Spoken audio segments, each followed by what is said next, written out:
now joined here with the athletes from the National University Department. Andre Gacheta from STEM. I'm Herlin Cerneche from STEM. Michaelo Budin, 1903 STEM. Herbert Miguel Peger from STEM 2307.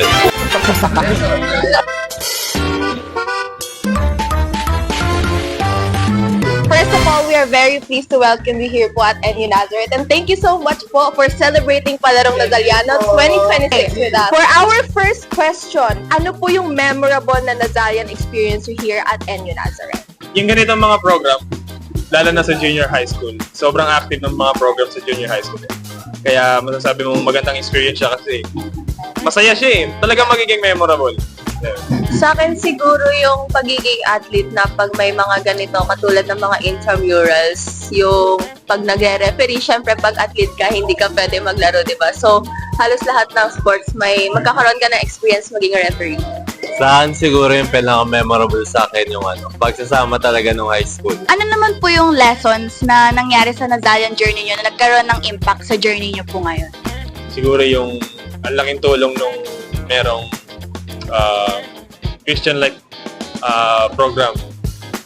Kasi mas napapalapit ka sa yung faith mo.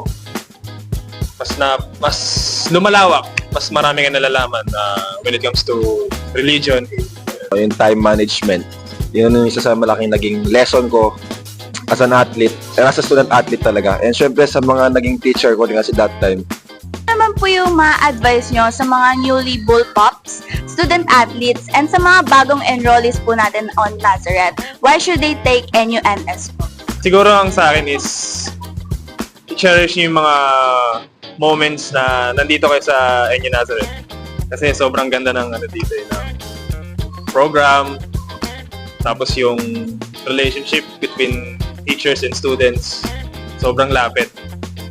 Kasi para sa akin, saglit lang din yung time ko dito dahil nga sa pandemic. Pero na-enjoy ko yung time ko na yun dahil nga sa sobrang lapit ng mga prof ko sa akin. Natulungan nila ako sa mga ganung bagay. Yung mga ganitong program, minsan mo lang yan siya mararanasan. Hindi naman lahat ng school may ganitong program. And very coordinates kasi yung mga teacher when it comes sa mga program. Kaya habang bata lang, enjoy lang, di ba? Kasi pag college, minsan na lang magka-program ng klaseng ganito. And then pa sa mga student athletes naman, para sa akin kasi nung senior high ako, naging second family ko yung mga teachers kasi nga sabi ni Kuya Boots kanina, sobrang coordinates ng mga teacher when it comes sa mga student athlete. Kahit na may mga hinahabol kami na assignments, binibigyan nila kami talaga ng time para gawin yun, kahit late submission na. So, ayun. And sa mga gustong mag-NU, bakit NU? Mag-NU kayo dahil hindi lang kasi talaga yung sports ang malakas dito, pati yung academic. As you can see naman guys, talagang yung NU ngayon talagang ang dami ng branches, talagang lumalawak na. Yung academic level ng NU is talagang umaangat na. Kung makikita talaga yung academic ng NU and yung standard ng education sa NU is talagang tumataas na. And ayun, mag-NU kayo. Promise. I-cherish nyo lang yung buong pag-high school nyo, senior high nyo kasi mamimiss yan pagdating ng college. What has Nazareth taught you? Siguro ang naturo ng Nazareth sa akin is yung pakikisama. Kasi kahit minsan hindi mo kilala yung student, pag nilapitan mo, makakausap mo siya ng maayos hanggang sa maging kaibigan mo. Para sa akin siguro yung pagiging second family nila and yung pagmamahal nila. Kasi kaming mga athletes, malalayo kami sa mga bahay namin, kanya-kanya bahay. May mga taga Visayas, Mindanao, tapos yung mga taga Luzon na nasa dulo pa. So kami, parang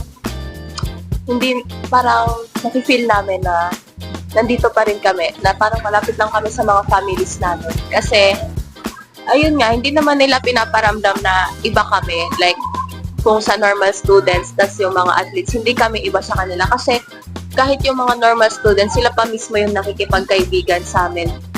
Tapos nagpo-first move din sa amin pag ayaw namin makipag-usap sa mga first day of class. Ganun. Kaya siguro thankful din ako sa mga naging classmates ko na approachable sa amin ng mga teammates ko. Siyempre, dahil malayo sa family, na-miss ko yung family ko, pinaramdam sa akin ng Nazareth, kung ano, na kahit malayo sa pamilya, ito yung bago kong pamilya, which is yung Nazareth nga. Hindi lang kasi naging family ko yung team ko eh, hindi lang classmate, pati buong ng Nazareth naging family ko kasi, yun nga, during UAP, pinaramdam nila sa amin yung support and love nila sa amin. So doon ko na-feel na talaga na yun talaga yung totoong Nazareth talaga yung family na meron. Yung, kung tawag dito, yung love nila sa isa't isa.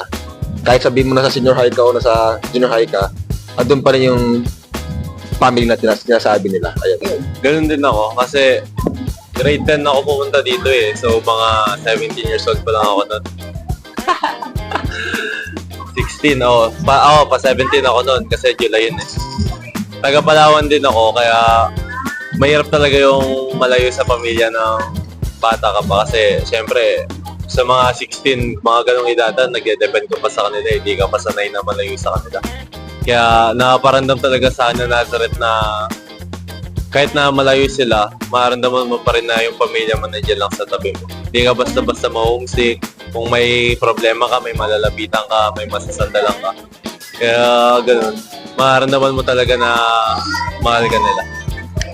Hi, future Nazarians! I am inviting you here and sana makita namin kayo dito. See you here and once a bullpup, always a bullpup. Yeah.